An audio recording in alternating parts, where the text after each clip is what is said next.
Dubnica. Píše sa rok 1648. Dnes sa v Dubnickom kaštieli odohrávajú nočné prehliadky s podtitulom V mene jeho veličenstva. Návštevníci majú možnosť zliadnuť niečo zo života Mikuláša Iležházyho, ktorý je hlavným hostiteľom, jeho rodiny a všetko, čo sa odohrávalo v jeho storočí. Drahé dieťa, čo by ty už len chci zakazovať? Politike ani vojne nerozumieš. Ty raz budeš prikazovať a zakazovať deťom a poddám. Ako sa vám tu dnes páčilo? Veľmi.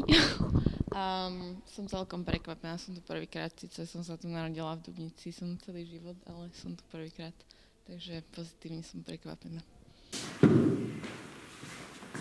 Gól?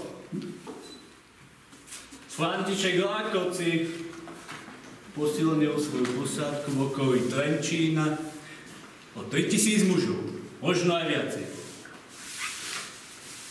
Tu a tu.